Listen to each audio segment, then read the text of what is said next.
treatment protocol and no vaccine at this time. You had a seizure this morning, Beth. Does she have a history of seizures? No. Allergies? As of last night, there are 32 cases.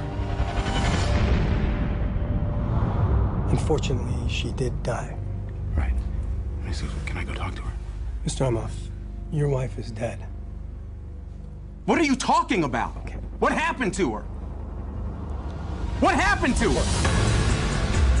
Is there any way someone could weaponize the bird flu? Is that what we're looking at? Someone doesn't have to weaponize the bird flu.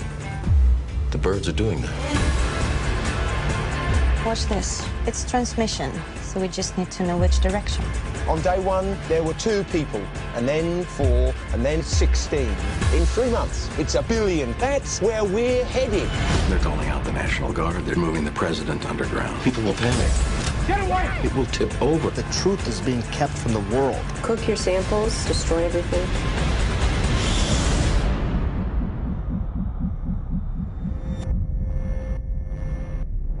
Hello. I need you to get me the names of everyone who serviced this room. It's an emergency. You can't panic now. I know. I'm gonna get you home. I got people too, Dr. Cheever. We all do. Don't talk to anyone. Don't touch anyone. Stay away from other people.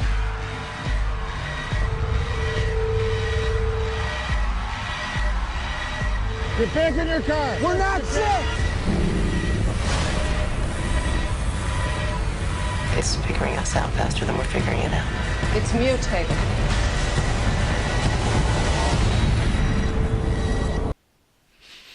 So if you haven't seen the movie Contagion, I would recommend it. From a medical perspective, I think it was done very well and is fairly accurate. Obviously, they make it a very dramatic infection because that's a much better movie than a mild infection. But the way things played out and again, the medical response I thought was pretty well done. I even heard that they had some significant input from the CDC, and a lot of other physicians that I've talked to agree that Contagion is one of the better done medical movies in terms of accuracy and the way things will likely play out in a similar scenario. So if you haven't seen it, I would recommend taking a look at it. So why in the world am I talking about pandemic? You know, here we are, close to Christmas. It should be a happy time.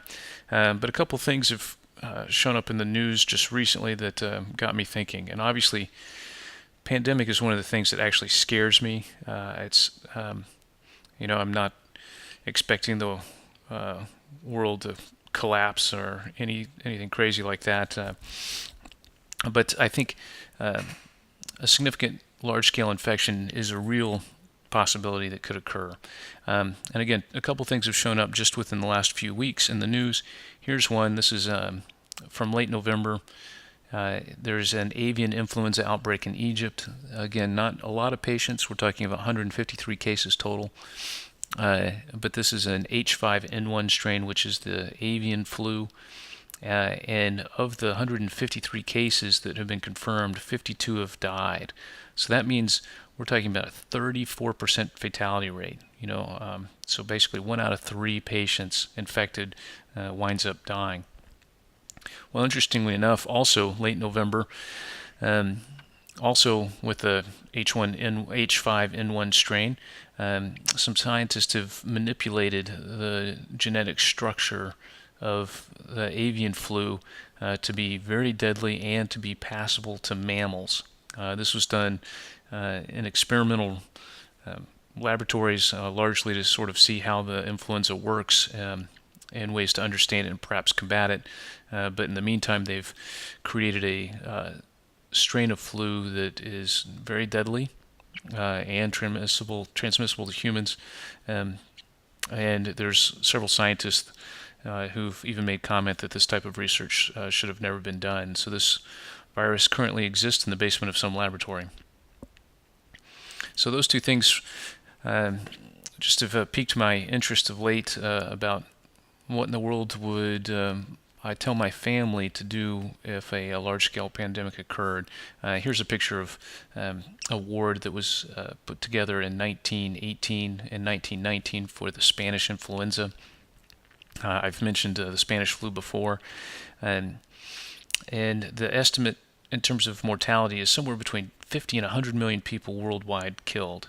About a third of the population was infected with this strain, and it had a fatality rate of somewhere between 10 and 20%, again, which is less than the H5N1 currently in Egypt. Well, our government tells us to be ready. FEMA has checklist of things to do to be prepared for emergency and pandemics.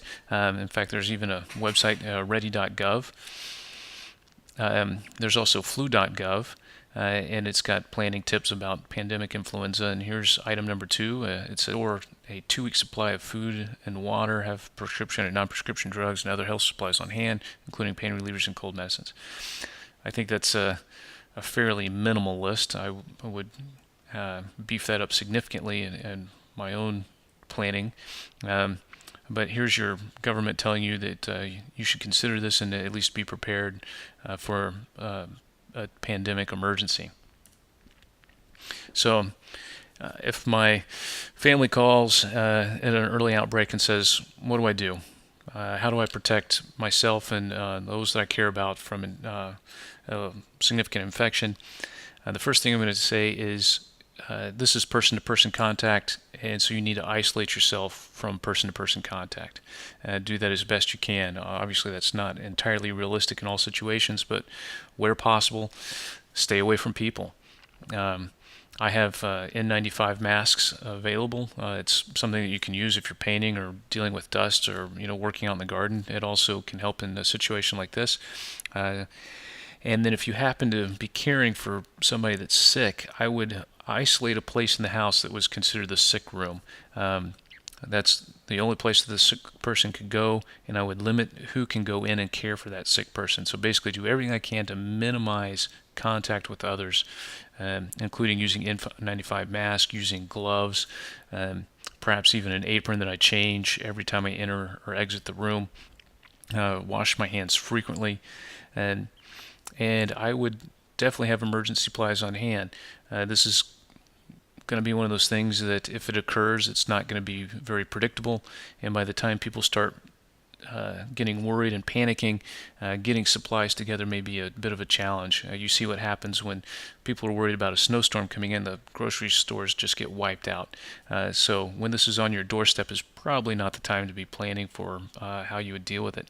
So I would have emergency supplies on hand, including food, water, additional heating or cooling resources, perhaps generator with fuel, and definitely include medications, even simple stuff like pain reliever and fever reduction and cough medicine, things that can just help during the course of the illness.